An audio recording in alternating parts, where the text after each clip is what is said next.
Rekan-rekan pasti menginginkan tanaman yang rekan-rekan tanam dapat berbuah lebat, bunganya banyak, dan bunga ataupun buahnya ini tidak mudah untuk rontok.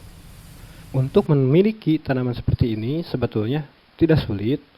Rekan-rekan tinggal mengaplikasikan obat perangsang bunga ataupun buah yang bisa kita jumpai di pasaran. Jadi kita bisa menggunakan Luna Smart dari Bayer, kemudian ada Cooltar dari Syngenta, ada Poknasa, dan masih banyak jenis obat-obatan lainnya yang dapat rekan-rekan gunakan. Dan apabila kita berbicara soal kualitas, tentunya produk-produk ini memiliki kualitas yang tidak perlu kita ragukan lagi. Namun rekan semua, video ini dibuat bukan untuk merekomendasikan produk-produk tersebut yang selain kualitasnya bagus, cara mendapatkannya pun sangat mudah.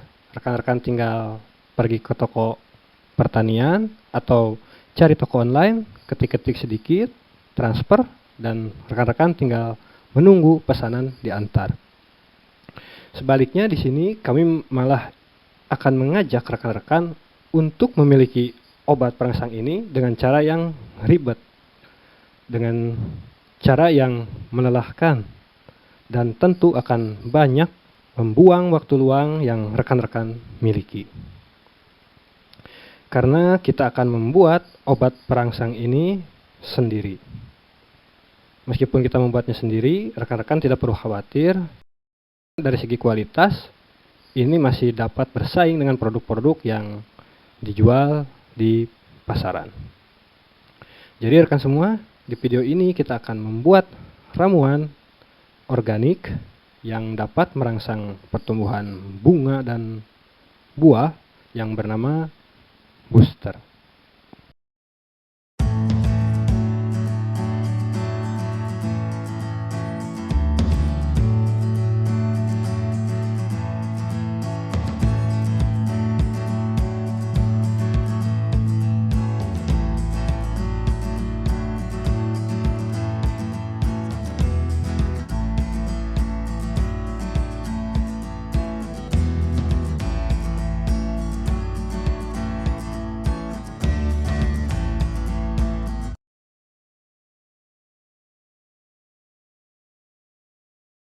Assalamualaikum warahmatullahi wabarakatuh. Rekan semua, selamat bergabung bersama kami di Potipot Garden. Dan Anda sedang menyaksikan serial video pembuatan ramuan organik tanaman bersama saya, Lutfi Afro, yang akan memandu rekan semua untuk membuatnya. Jadi rekan semua, booster ini memang fungsinya untuk merangsang pembentukan bunga, sehingga dengan bunga yang banyak nantinya buah yang dihasilkan pun akan lebih banyak pula. Selain merangsang pembentukan bunga, booster ini bisa kita gunakan untuk mencegah kerontokan daripada bunga ataupun buah yang sudah terbentuk akibat rangsangan tadi. Ini akan terjadi apabila kita menambahkan unsur kalsium dan juga unsur mikro, terutama yang paling penting adalah unsur boron dalam mencegah kerontokan bunga tadi. Selanjutnya fungsi booster yang lain bisa kita gunakan pula untuk membuahkan pohon-pohon seperti pohon mangga, kemudian durian, dengan sedikit treatment khusus tentunya bisa kita gunakan untuk membuat tanaman-tanaman ini berbuah di luar musim.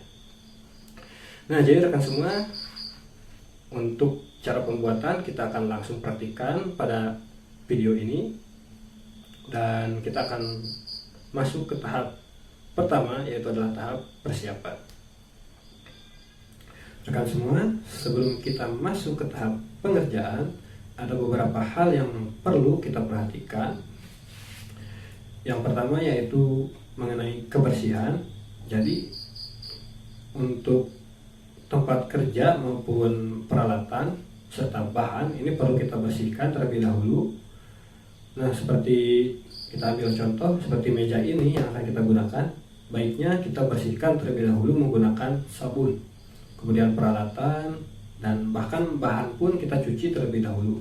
Seperti misalnya telur yang akan kita gunakan nanti, ini perlu kita cuci pula menggunakan sabun karena memang telur ini keluar dari lubang kotoran. Nah, ini kita lakukan pembersihan karena kita khawatir nantinya akan terjadi kontaminasi yang akan mengakibatkan hasil dari ramuan yang kita buat ini kurang maksimal dari segi kualitas.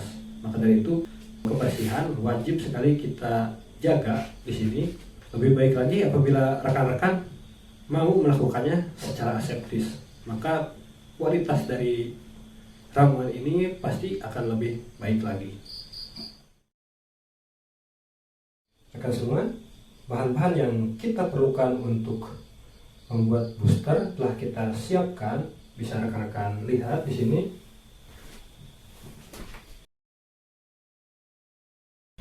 Bahan yang pertama ada buah sawo, dan buah sawo ini harus yang sudah matang tentunya yang kita gunakan. Dan apabila rekan-rekan menginginkan hasil yang maksimal, maka pilihlah buah sawo yang betul-betul masak di pohonnya. Nah, bahan selanjutnya yang kedua ada kurma. Jadi untuk kurma ini yang kita gunakan hanyalah dagingnya saja, dan bijinya kita buang, kita pisahkan. Kebutuhan kurma ini sebanyak 150 gram. Jadi yang kita timbang itu hanya daging buahnya saja, tidak termasuk biji. Kemudian tadi lupa, untuk sawo ini kebutuhannya 1,5 kg. Dan bahan selanjutnya ada telur bebek sebanyak 1 butir. Apabila rekan-rekan menggunakan telur ayam kampung, maka jumlah telur yang rekan-rekan butuhkan adalah sebanyak 2 butir. Dan selanjutnya ada kuncup bunga.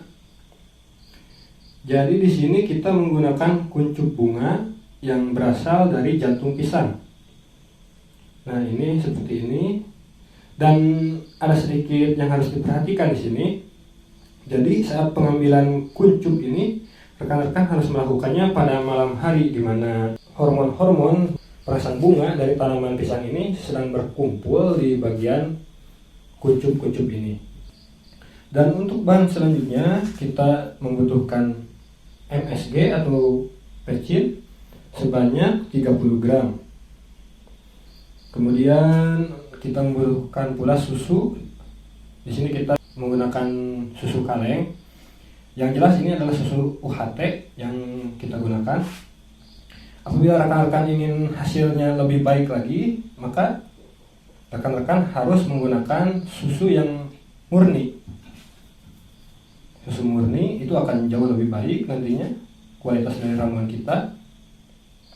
Selanjutnya ada madu. Ini madu kita gunakan sebanyak 30 ml. Tadi untuk susu ini kita gunakan sebanyak 300 ml. Dan lanjut ada gula aren. Ini adalah gula aren yang sudah kita cairkan. Dan kebutuhan untuk gula aren ini adalah sekitar 300 gram. Dan 300 gram ini kita perlu cairkan terlebih dahulu. Seperti ini kita cairkan. Dan setelah cair ini kita dinginkan terlebih dahulu. Kemudian ada perlakuan khusus untuk gula aren ini. Jadi pada gula aren ini kita sudah tambahkan mikroba yang akan membantu proses pembuatan ramuan kita. Dan di sini kita menggunakan QRR sebanyak 30 ml. Apabila rekan-rekan tidak memiliki QRR, maka rekan-rekan bisa menggunakan rotan sebanyak 300 ml. Jadi kalau QRR itu cukup 30 ml. Apabila rekan-rekan menggunakan rotan, ini rekan-rekan membutuhkan sekitar 300 ml. Dan mikroba ini perlu juga kita aktifkan agar nantinya saat kita mencampurkan dengan bahan-bahan yang kita gunakan ini, mikroba benar-benar sudah aktif dan bisa langsung bekerja. Jadi cara pengaktifannya, rekan-rekan setelah mencairkan dan mendinginkan gula aren ini, masukkan rotan ataupun QRR, kemudian aduk ke kanan selama 5 menit. Kemudian rekan-rekan diamkan selama kurang lebih 1 1 jam, minimal itu adalah 1 jam. Untuk hasil maksimal, rekan-rekan bisa membiarkannya selama sehari semalam. Biasanya kalau sudah sehari semalam, larutan gula ini akan agak berbau asam gitu, dan itu berarti menandakan mikroba-mikroba sudah benar-benar aktif bekerja. Bahan selanjutnya ada air kelapa. Jadi air kelapa ini kita gunakan yang dadakan. Hasilnya akan sangat berbeda apabila kita menggunakan air kelapa yang sudah lama. Jadi kita gunakan air kelapa dadakan untuk hasil maksimal. Nah, selanjutnya ada bahan terakhir, yaitu adalah air cucian beras sebanyak 1 liter. Dan untuk air cucian beras ini kita peroleh dari 1 kg beras. Jadi 1 kg beras kita cuci dengan air sebanyak 1 liter, sehingga nantinya kandungan yang kita dapatkan dari beras ini seperti vitamin B, kemudian kandungan magnesium dan unsur-unsur lainnya itu akan lebih banyak yang terlarut di dalam air. Nah, jadi itu adalah bahan-bahan yang kita perlukan untuk pembuatan booster. Sekarang kita akan lanjut untuk memproses bahan-bahan ini. Jadi sebetulnya sangat cukup mudah rekan-rekan untuk membuatnya. Ini bahan-bahan ini tinggal kita haluskan semuanya, dan di sini kita menghaluskannya menggunakan blender. Namun di sini ada yang harus diperhatikan juga. Jadi saat kita memasukkan madu, ini tidak boleh dicampurkan dengan susu, karena apabila kita campurkan, susunya akan matang oleh madu. Dan apabila susunya matang, kadar protein dalam susu ini juga nutrisi lainnya, gizinya akan rusak tentu saja. Oke rekan-rekan semua, kita akan lanjut ke tahap pembuatan. Jadi rekan-rekan, kita akan langsung memproses ramuan ini. Ini air kelapanya belum kita masukkan terlebih dahulu.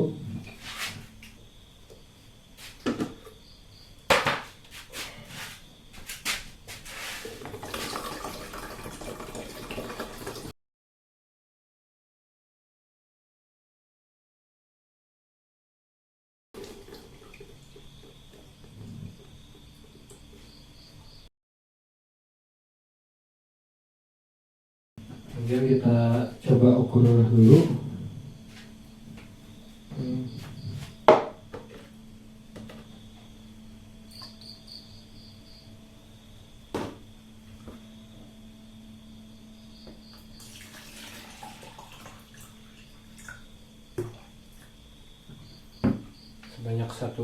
Jadi kita butuhkan sebanyak 1 liter saja air kelapanya. Kita gabungkan saja, tidak apa-apa. Ini baru 500 ml, kita tambah lagi.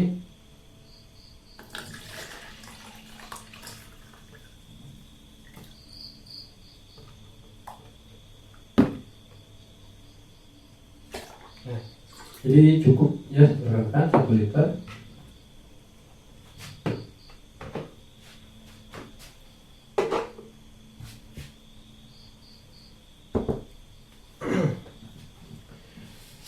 Dan proses selanjutnya kita akan menghaluskan terlebih dahulu bahan-bahan yang kita perlukan ini.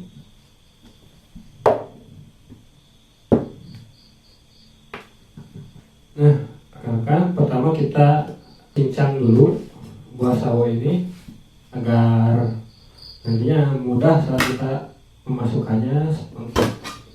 Kita tinggal lanjut menghaluskan bahan-bahan ini menggunakan blender.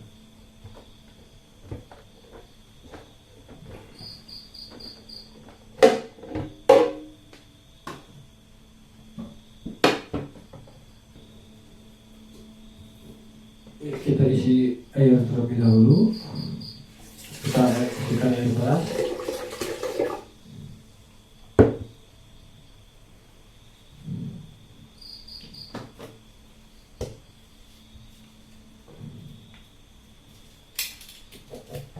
Nah, kita blender atau sawo terlebih dahulu.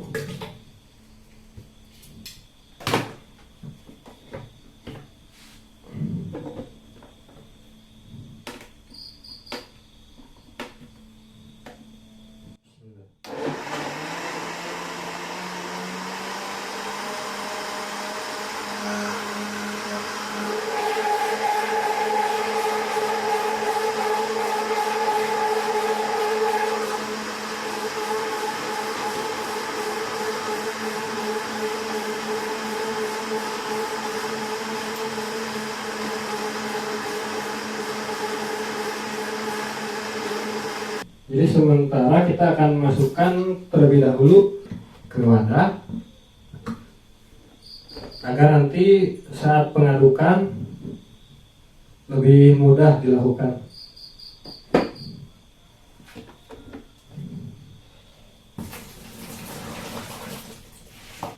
Jadi rekan-rekan semua, buah sawo ini ternyata memiliki kandungan hormon giberellin dan sitokinin yang cukup besar, sehingga memang efektif digunakan untuk merangsang pertumbuhan bunga, karena memang hormon-hormon ini memiliki peranan juga dalam merangsang pembentukan bunga dan buah. Kita masukkan semuanya beserta biji-bijinya, kita masukkan saja.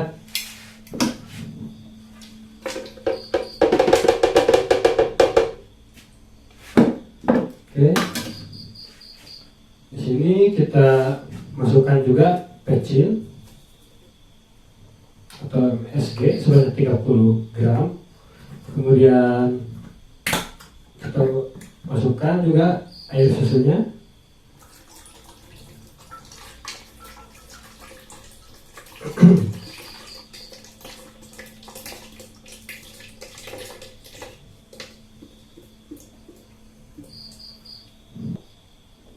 Nah, jadi perlu diingat bahwa proses memblender susu ini tidak boleh digabungkan dengan proses memblender madu, agar nanti susunya tidak matang oleh madu.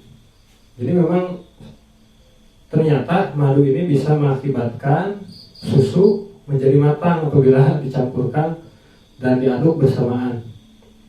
Nah, kita masukkan telur bebeknya, rekan semua.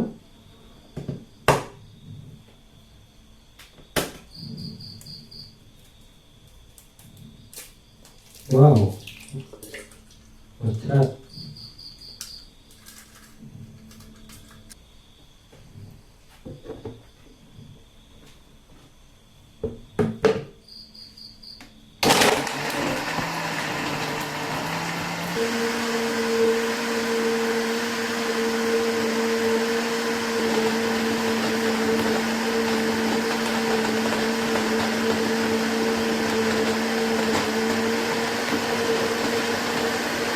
Oke, sudah halus.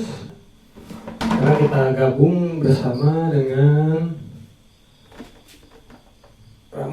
racikan larutan sawo yang tadi sudah kita blender.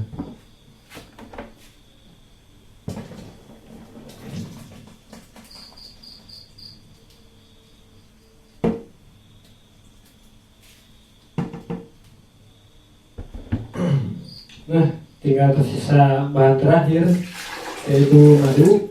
Meskipun ini hanya madu, tapi tetap kita akan blender bersama dengan air yang tersisa.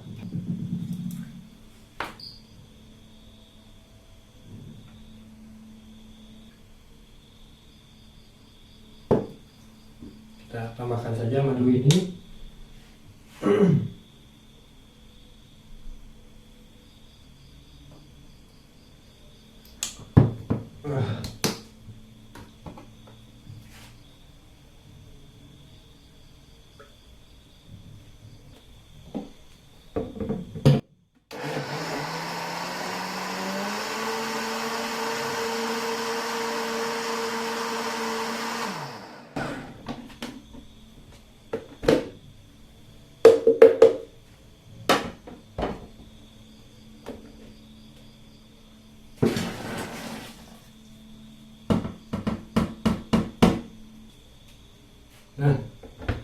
rekan semua, setelah kita haluskan semua bahan, kemudian kita masukkan ke dalam wadah seperti ini, lalu kita aduk terlebih dahulu agar semua bahan ini memang betul-betul tercampur merata.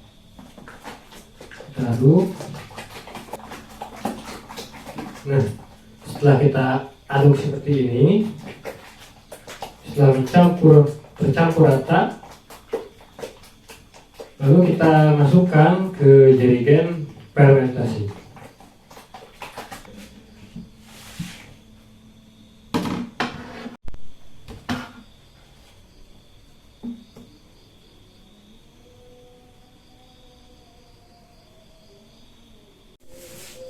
Rekan semua, ini adalah proses akhir dari pembuatan booster atau ramuan perangsang bunga. Dan di sini harus diperhatikan, jadi total kapasitas jerigen ini adalah 100%. Dan kita mengisi jerigen ini dengan ramuan yang kita buat tadi sebanyak 90%. Dan kita wajib menyisakan yang 10%-nya lagi, itu adalah rongga udara. Nah, jadi rongga udara ini antara 4 sampai dengan 10%, minimal 4% dan maksimal 10%. Dengan demikian, mikroba yang kita masukkan dan kita gabungkan ke ramuan kita ini akan bekerja dengan maksimal. Karena mikroba yang kita masukkan ini merupakan mikroba yang proses metabolismenya itu berjalan secara anaerob fakultatif. Nah, selanjutnya kita tinggal tutup saja, dan ini kita akan fermentasi selama 3 minggu, atau bila rekan-rekan menginginkan hasil yang maksimal, kita bisa fermentasi selama 3 bulan. Nah, untuk proses fermentasinya, jadi udara dari luar tidak boleh masuk ke jerigen, dan sementara itu udara dari jerigen ini harus bisa keluar, karena bila terpendam di sini maka jerigen ini akan meledak. Nah, untuk agar mudah kita menggunakan plastik saja. Jadi kita tinggal pasang saja plastik seperti ini. Namun pastikan plastiknya tidak bocor ya rekan semua. Nah, kita tinggal pasangkan seperti ini. Kemudian kita ikat menggunakan karet gelang. Dan di sini apabila rekan-rekan jeli, jadi plastiknya ada menggelembung seperti ini, dan bila kita hitung lagi rongga udara yang tersisa, maka apabila rongga udara di sini adalah 10% dan di kantong plastik ini ada juga udara, maka total udara yang ada itu akan lebih dari 10%, tentu saja, karena yang ini ditambah dengan udara yang ada di plastik ini. Maka dari itu plastik ini harus kita pasang dalam keadaan kempes, sehingga nanti memang betul-betul hanya segini rongga udara yang tersisa. Jadi kita kempeskan dulu plastiknya, baru kita pasang dan ikat di jerigen ini.